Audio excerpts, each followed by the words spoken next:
Imagine what it'd be like if we were really curious about each other. Hello, and welcome to another episode of Relational Spirituality, the weekly podcast of largerstory.com, the podcast that sees all relationships as spiritual and all spiritual formation as relational. Now, here's your host for this week, Rosanne Moore.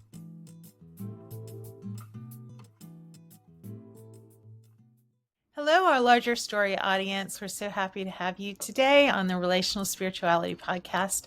I'm your host, Rosanne Moore, and I am excited to have with me today my niece, Brittany Wood, who is also, we were talking about how do we come up with one title that describes what she does, because some of you are interacting with her. If you email us, Brittany is going to be the one who's probably going to be responding to your emails. She's keeping up with orders, helping make sure orders go out, and Kep has everything for those who order books.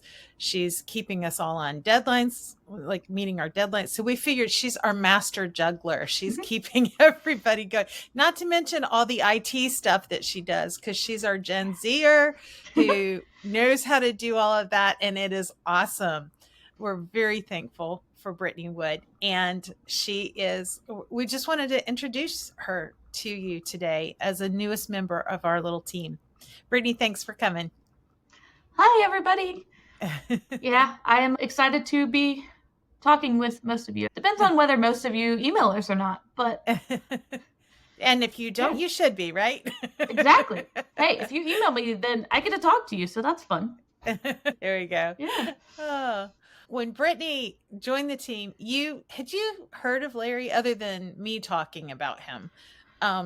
You had talked about him, and I actually hadn't really known about Larry a whole lot, but I do remember when I was like 13 to 15, I went to a conference that Rachel did, and I actually remember that conference, and I was actually talking with her just yesterday, talking about the IT side of things, helping her figure out why her email was broken. And I mentioned that. She's like, that was so long ago. I was like, I know. So yeah, other than that, not really. I hadn't read any of his books. Other than what you had said, I hadn't really heard much of it. And now I've read 7 books, maybe more. I don't know, just listening to them randomly. So And you had at least seen the concept of spiritual direction in action, because I can remember when we got together with a friend of yours at one point, and what started as just a casual question on my part, asking him like how you guys had met, led into this whole like deep discussion. And I remember afterwards, you and Anita Grace looked at me and went, how did you do that? Yeah. But that was an example of the SoulTalk, which is this quarter's book. Which is great. Yeah. I love SoulTalk. Yeah. So you've read the book, and I have read that one. And you've listened to some of Larry's, we have his audio recordings discussing it. Yeah, so part of the book club is there's 4 recordings that we're doing, one ahead of time, one for each of the months. And so I listened to those as well. But I just love the concept of just like soul talk, or just depending on how you want it. It's basically just deep, rich conversation that actually has more meaning than I worked today. The weather is nice. Like actually getting down to, and not even just I was struggling at work because my boss was not in the best mood, like actually getting deeper into kind of like the roots of everything and like getting to know them as a person. I just really like those conversations. Yeah, that's why you and Anita Grace, sorry, my brain. Brittany and I do get along pretty well. That's good, because you'll live with her a long time.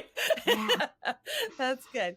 Yeah, you and my daughter Anita are close. You were lifelong best friends. You were built-in best friends as cousins.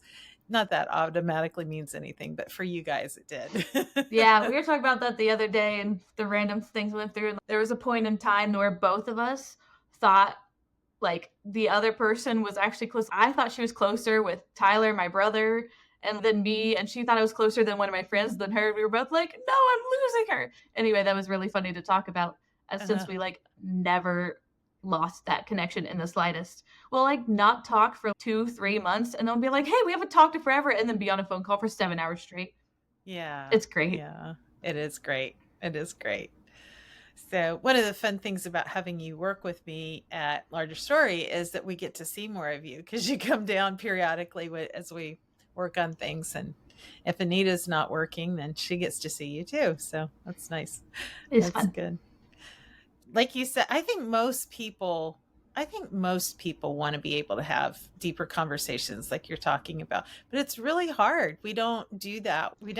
I think it's a lot of, I guess I can't speak for everybody.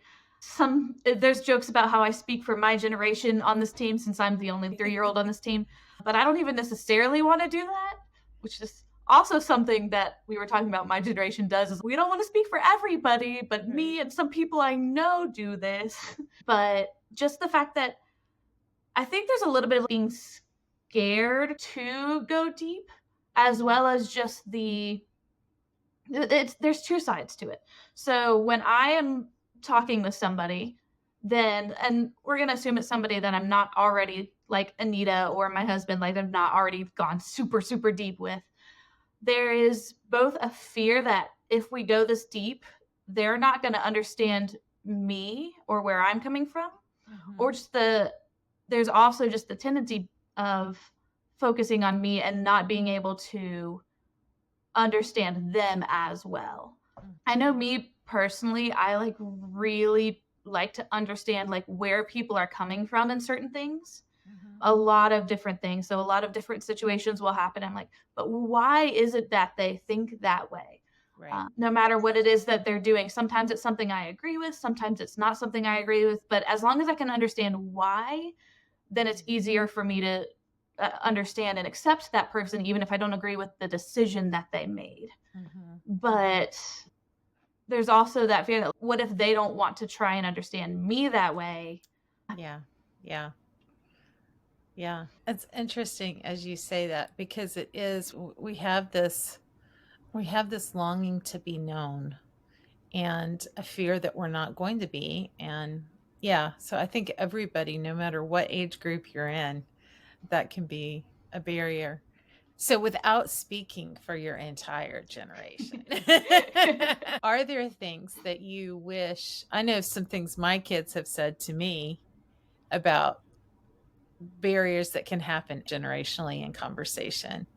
And what you described, you're saying can happen with anybody, right? Yeah.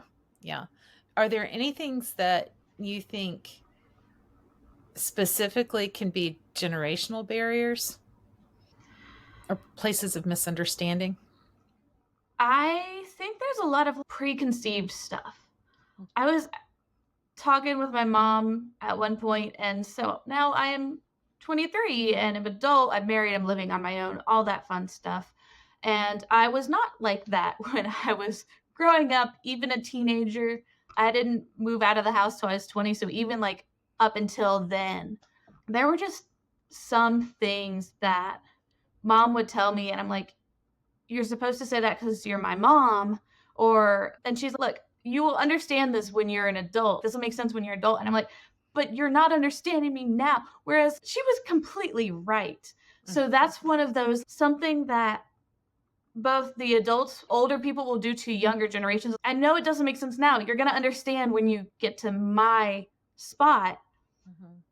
And less of a, because it makes sense to them, they're like, I know you're going to understand this later. It's harder to connect in the moment because then also the younger generations, look, I know you say that. Maybe it's true. Maybe it's not. The older you get, the more you realize it probably will be true, but it's not now. And so there's that kind of like disconnect here where you both know it's probably going to change, but that's not where you're at right then.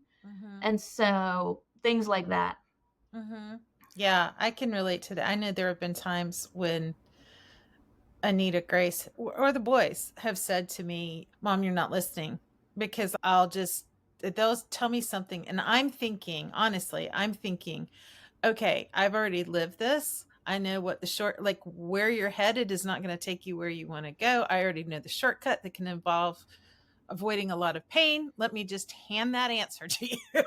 And that is not helpful. And they're really good about telling me. Anita Grace said to me, because you're at the age where part of what is healthy and normal is for you to be getting a sense of who you are yourself independently. You can't just, somebody else can't hand you what to think or feel or believe or whatever. It needs to be something that comes out of who you are. And so I know Anita Grace has called me on that, and then I have to back up, and I have to listen better. I have to listen better. So there's definitely a fine balance between look, I've had this experience, so I want to give it to you, and there's some stuff we just have to learn on our own, kind of a thing. Mm-hmm. And sometimes it is that the situation is different. You just think it's what it is over here. So it is, but there's also you want your kids or anybody that you care about to go through the same struggles that you did. Mm-hmm. And that in and of itself doesn't even have to be like older generation to younger generation. It could just be anything you've gone through that somebody else hasn't yet. And you just don't want them to go through that hurt, because most of the time learning things the hard way means it hurts. And nobody really wants anybody that they care about to go through that. Yeah. Exactly. Yeah. Yeah, that's true. That's a good point. It's not just intergenerational at that point. You can feel that way about a friend or somebody. It's not necessarily your child or intergenerational thing. I do and you brought up something good too. I think part of the issue sometimes is we make the assumption that as a parent, and this is another conversation I've had with my kids, and it's also something that I have seen with my own parents, so it works both ways, is sometimes I'm making different decisions, not because I don't understand, or my kids are making different decisions, not because they don't understand what I'm saying. It's that they want a different outcome. Like something else is more important to them than it is to me. And so and a lot of times that's not a bad thing. It's not a moral issue. It can feel like, wait, this makes sense that you would do it this way. I'll make an example. I attended a private Christian school growing up, and then I chose instead to homeschool. Now, my parents were okay with that, largely because I couldn't afford. But I know families who just are horrified if a family member chooses to homeschool. But the other thing that can happen is my kids, they look at their homeschool experience and there are pros and cons with it. And they say, this is what I would have done differently. Now, if I am tied up with my decision making, like if I'm getting my identity out of that, then I'm going to be really threatened by them saying, I want to make a different choice in this way than you did. My parents were not threatened, but it did challenge them a bit when my youngest two kids went to a charter school. Like they had more trouble with that because that wasn't a specifically Christian environment. They struggled with that. And it felt, for me to make a different decision in that, in some ways felt like a judgment about their decisions. And they just thought it wasn't as good. Right. But it was the right decision. It is the right decision for where we are and what's happening in the lives of my boys.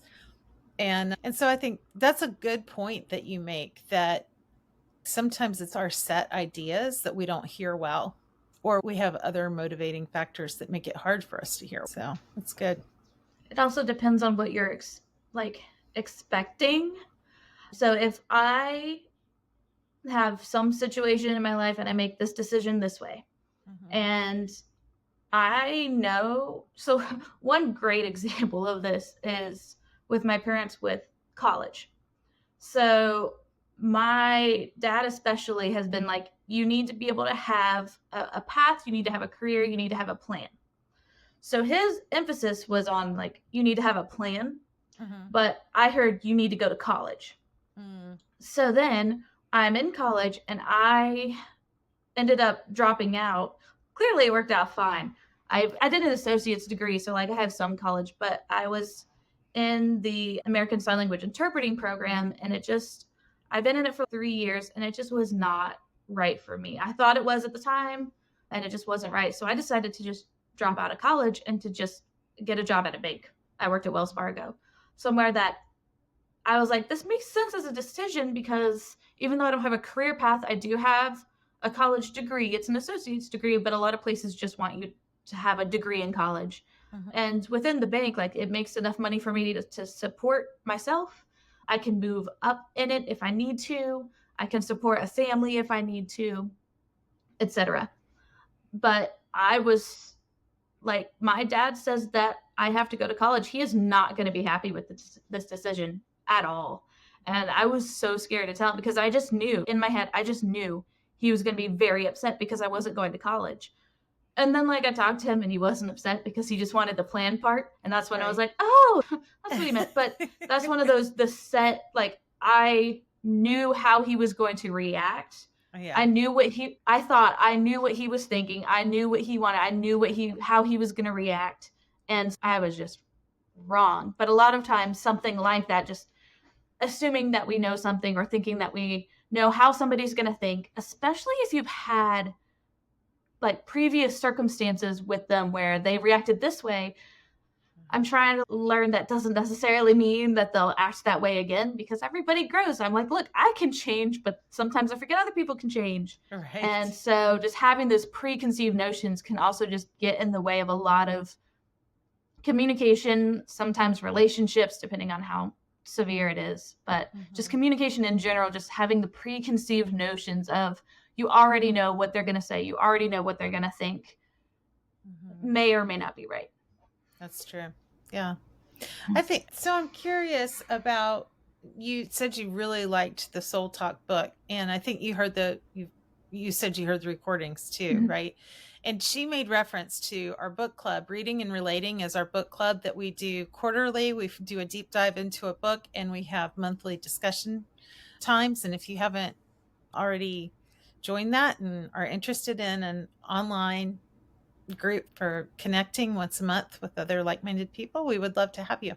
What stood out to you? Because I was listening again and I'm being reminded again that two barriers that often get in the way of meaningful conversations like you're talking about is not paying attention to what's happening in me that might be driving me in the moment. Like you were talking about with your dad, having that assumption, and if you didn't recognize you were being driven by that could get in the way of having a conversation. And the other is, and asking also what's going on in the other person, like where are they, what's their, asking for their red dot rather than assuming what it is. So what stood out to you about what you read or heard? What did you like most about the book? I am a person who's just very concepts. I don't hold on to details very much at all. So it was honestly the entire thing, like the entire concept of SoulTalk. Like you were saying, the paying attention to what is going on in them, paying attention to what is going on you, paying attention to what is going on in you, stuff like that. Like just the concepts of, we just need to do better about relating to people. As an entire society, a lot has happened, changed. COVID made it so a lot of people don't know how to communicate. The internet made it so a lot of people don't know how to communicate, stuff like that. And especially because of the internet, and a lot of it is putting out just your opinions, and Twitter is just somebody says something and you just say what you're thinking back, and nobody actually, I say nobody, but nobody is actually like paying attention to, okay, why do they feel this way? Why is this person responding this way? Let's get into arguments via Twitter, Facebook, whatever. I don't actually have either of those, so whatever. But I just you're right. I see it all the time. I hear about it a lot. And so I'm on Instagram, so I'll see posts from like screenshots from those other places. But regardless, just concepts like that of, we as an entire society would be a lot better off if we just try to understand each other better. And I think one thing that's been driven home to me lately is how I'm always leery about blaming it on new technology, but because I don't think the real issue is the technology. Like there was outcry when there was a printing press, people were freaking out over that when that was a new thing. But I think every new technology gives an opportunity for us to both do good or to do evil. It has a good impact or negative impact depending on how we use it. And one negative certainly is that I think people are more prone to meme thinking rather than nuanced thinking, like you're talking about. And so somebody puts something up, and then just it's not very deep, it's not very thoughtful, it's not very nuanced, and but it signals this is a particular tribe. So if you're this tribe, you run with it, you're excited about it, and you cannot hear anything from another tribe. And so, yeah, I agree with you. I think that's an issue certainly for our day. I definitely agree that technology can do both sides. I wasn't trying to say it was all bad. And I know a lot of Oh, people are like, I we didn't need to take get it rid that of way. it. And I'm like, well, we're doing this right now. We are currently recording you and me in different states talking to each other, and we're going to send it out to people from different World. states, and I'm pretty sure different countries and Yes. continents to hear this conversation. Like, technology is great. It just can also lead to certain ways of thinking, which is I just have to say my one piece and everybody knows what I'm thinking. And it is a lot easier to just, especially like a lot of my generation and me specifically, I struggle a lot with wanting to be heard, which I know you said everybody does. And like, I can trace it back to all these different places where like I was like all that kind of stuff. But just, I've done it a couple times here. I'm also really bad at interrupting people because when they say something and I have a thought, I'm like, I need to get that thought in at the moment because I'm like, it's connecting. And I'm like, nope, you're still interrupting. But so I'm not the best at that. But just being heard is very important to everybody. And so the internet makes it so all I have to do is say my thing and I can be heard. Mm-hmm. But they're not necessarily paying attention to what other people say at that time. So especially when you're face to face, it's a little bit easier to be able to try and listen to the person because you can have 17 people typing and sending something at the same time. Having 17 people talk in a conversation is very difficult to hear anything. That's a good point. And there's definitely, the internet has led to a lot of fantastic things. It can lead to a lot of really good conversations. You get to hear from people who aren't in your circle. You know, if you live somewhere and you know all your neighbors and you know your church and your school. I was also homeschooled. I went to a Christian co-op. Like, I had the same kind of people around me all the time. And when you get on the internet, you can just talk to other people who think differently. Doesn't mean one of you's right, one of you's wrong. You can actually both be right, but just hearing differences, and it just helps you to expand your knowledge, your opinion, that kind of thing. So it's both good and bad. Yeah, that's a good point. That's a good point. A lot of times I've heard complaints about, and I've been concerned about how algorithms keep people in thought silos. But you're right. If you look for it the way that you're talking about, one of the benefits is being able to consider other points of view and hear other people's experiences. And so much of that has to do with the posture, like, of your own heart, right? Are you threatened by somebody who's different, or are you inviting it? And yeah, you're right. Yeah, when you were talking about technology, when I gave my caveat, it's because I don't want to be a grumpy old woman. It's not because I thought you were saying that. Fair. But that's a good point, that one of the benefits of it is easy. And I think that was one of the things in SoulTalk, part of the thing about not making assumptions, but trying to hear the other person's red dot. It's easy to project your own experiences and to assume. It's easy to do that. And one benefit of, like you said, social media, or just putting yourself into circumstances with people who are different than you are, who don't believe the same thing. One of the best things I ever did was being in a small group with people who were politically very different, like complete opposite of everything that I had grown up in.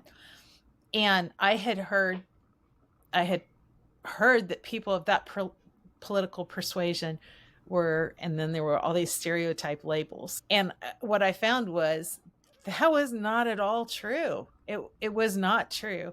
Although I remained having some very significant like differences on policy, I found people who loved Jesus very much and were very active in practicing what they believed and in seeking to follow him faithfully. And they also challenged some of what I had accepted was true about policy and added nuance that I didn't have because I was just mouthing talking points that I had grown up hearing.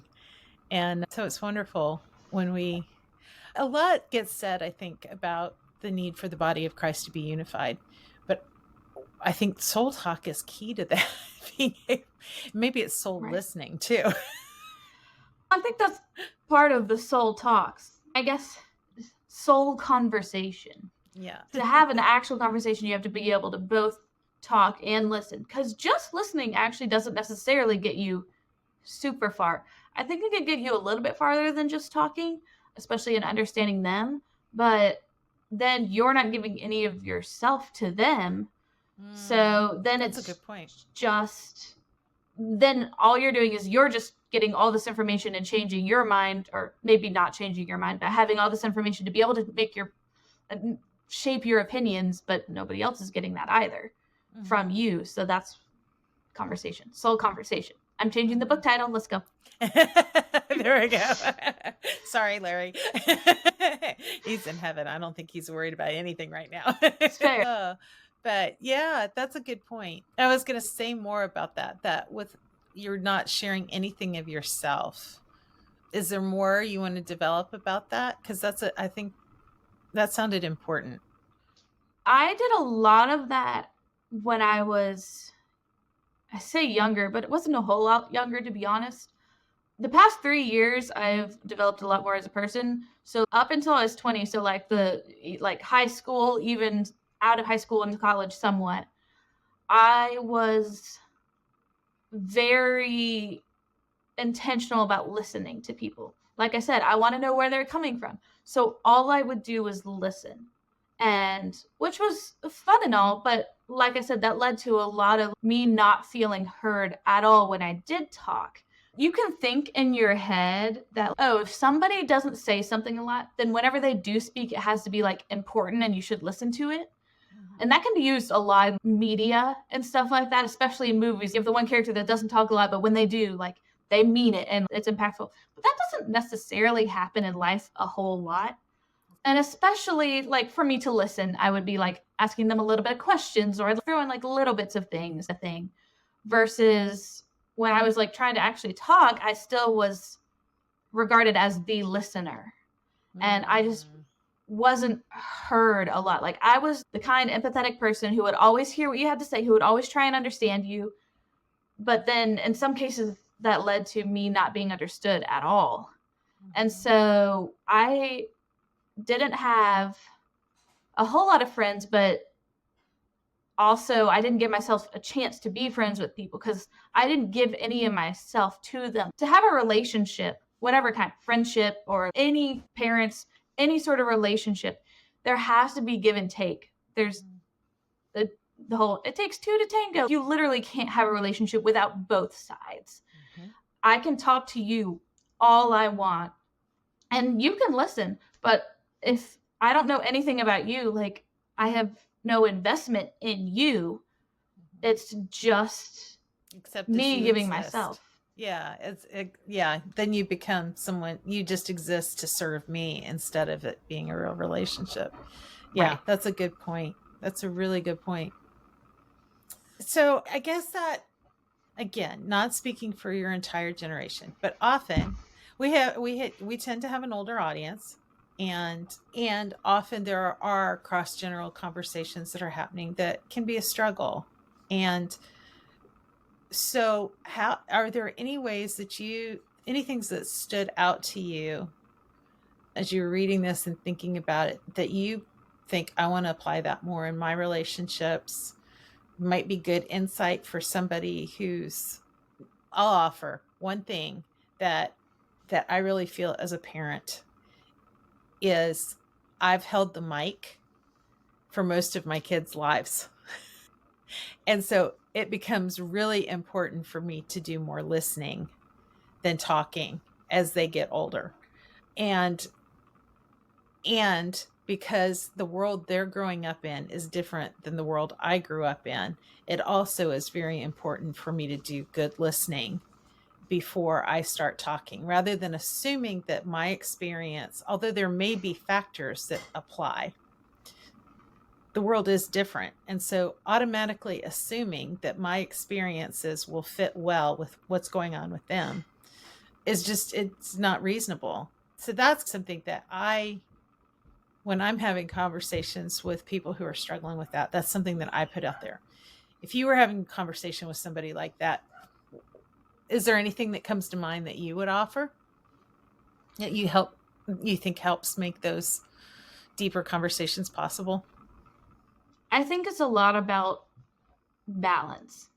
So, like I had just mentioned with the whole talking and listening, the giving and receiving of yourself and other people, like that when it comes to experiences, when you're trying to help give advice, like it is important to give advice, but it is also important to let them make their own decisions and listen to what they're saying, especially if the advice doesn't exactly fit.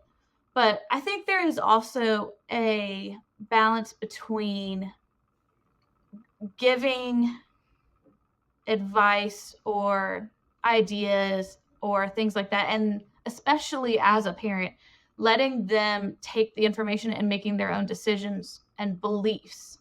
Not necessarily decisions, because that can be something that's already happened. Like, I'll give you the information, you make your own decision, but trying to figure out their beliefs on things is something that I didn't do. And we're just talking about cross-generational, and I have more of the interaction with the upper generation coming down to me than the other way around where I'm at in my life right now.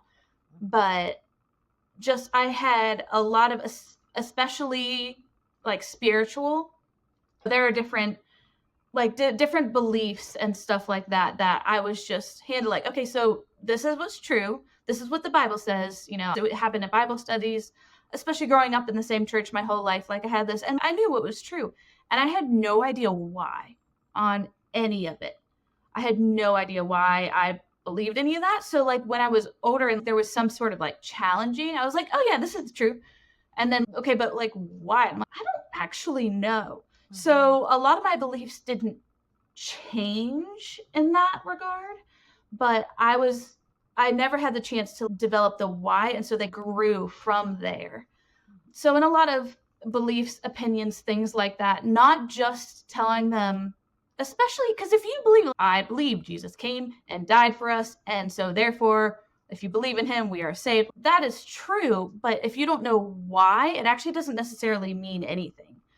And so I think there's a lot of balance between giving them the information, telling them what's true, especially as people or as kids are growing up. They need to hear the truth in order to know anything, but also trying to challenge them a little bit in, okay, so here's what we believe. Do you know why? You need to decide for yourself why this is. So that's one thing I thought about. Yeah, I agree. Yeah, I think, and there's humility in that, because there are core things that may be true, like that we're sharing, that are true, but I think as you go on, if you're not changing your mind about peripheral things, you're not paying attention. You're not growing. So I think about some of the things that I taught my kids when they were little that I see very differently now. And so if I don't give space for them to find their own way, there's an arrogance in that. I'm demanding that they accept my perception, and then 10 years later, I find out I'm wrong about something. I think that's really good. Giving the opportunity, because that trusts the Holy Spirit, then that lets God be God in their life. And more than anything, you have to find God yourself. You can't have a relationship with your parents' God. You have to find God yourself. And that's one of those things that can also work both generation, across the same generation, just as relational, just being able to like, first off, know why you believe something is helpful. If you don't know, you should probably figure that out, especially when talking about what you believe. But just when having these conversations, when trying to figure out where people are coming from, to both know where you are grounded in yourself and also be open to other ideas. Because if you don't have one or the other, then you're probably going to be wrong in some aspect of something. If you are just, I know what's right, I know exactly why, and nobody can change my mind, and I'm just going to give everybody my best because I know I'm right. You could be wrong about something, and you're just hardening your heart to being swayed the direction the Holy Spirit would like you to go. Versus if you're like, okay, I just believe what I'm told, especially by people who are smarter than me, and they know what they're talking about, therefore it must be right. You switch around a whole lot and you have no actual beliefs for yourselves. Like you said, you have a relationship with somebody else's God, not with your God. Like you have no personal relationship with him. And that could go with other things that aren't spiritual as well. Like political, like even something that's neither of those, just a belief in life. Like credit cards are good or bad, things like that. I was like, what's something that's neither political nor spiritual? Credit cards, like things like that, where and it's the answer on that may be different for different people. Yes, which is also why you need to know why you think what you think and be open to other ideas. That's true. That's true. When you were saying that, the idea of just following what somebody else says is true. That also makes you ripe for abuse then, because that's where the biggest abuses take place, like systemic abuses in countries and organizations and churches and families, whatever, like that absolutism. I have a friend who has said he's started asking, whenever he hears something he disagrees with, instead of the knee-jerk argument about what's not right with that, which is what the tendency is, right? To come up with all the reasons why their logic is wrong. He started asking the question, what led you to that conclusion? He has a second question, I can't remember right now, but then his third question is for himself. What if I'm wrong? What if I'm wrong? And I think there's value in believing that God is big enough to be teaching all of us. And that's not that you have to give the same level of access to every person. Some people are safe and healthy people and others are not, and you shouldn't give them access. But I think there's value in genuinely holding a posture that is, Lord, what are you saying here? What do you want? And I think that's one of the things Larry emphasizes in SoulTalk, and one of the things that made him a really effective counselor and spiritual director was that he actually believed that God showed up in the middle of those conversations, and it was to reveal himself to both people, not just one giving to the other, but that if actually soul talk was taking place, if spiritual direction was actually taking place, then there would be as much, God was doing as much in the person who was giving as the one who was receiving in that conversation.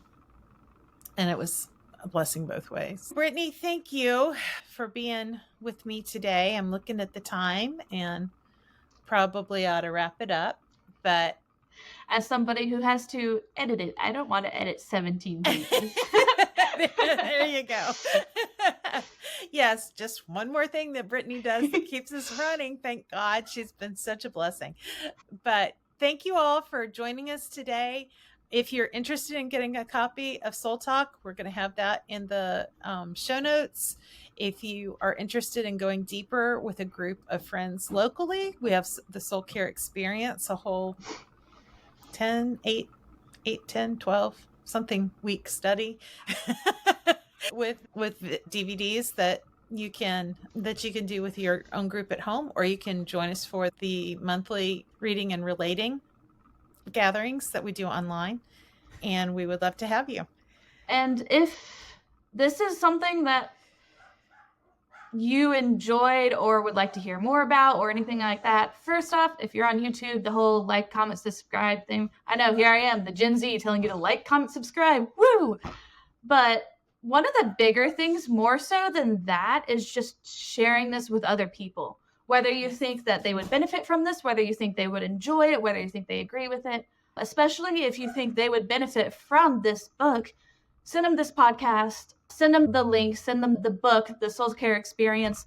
Start your own Bible study conversation groups with this book, with this podcast. Just sharing it with people is the best way to... God can only grow if people are not can only. God can do whatever he wants. He tends to reach people via other people. So sharing things with other people is one of the best ways to lead them towards the Holy Spirit guiding their life. Yes, absolutely. And I was just mentally thinking, oh yeah, I ought to tell them that they ought to share this, and Gen Zer did it for me. So awesome. Thank you, Brittany. No, you're great and super. We hope you'll join us again next week. And like Brittany said, share it, like it on whatever podcast app you listen to, or on YouTube, and share it on your social media channels or in an email. Well, if you're on our list email, you can share it there as well. Thanks so much, everybody. Bye-bye. See you in the emails. If you like what you heard today, hit the like button just below. Then come back by subscribing to our podcast channel. For more resources on relational spirituality, go to our website at largerstory.com.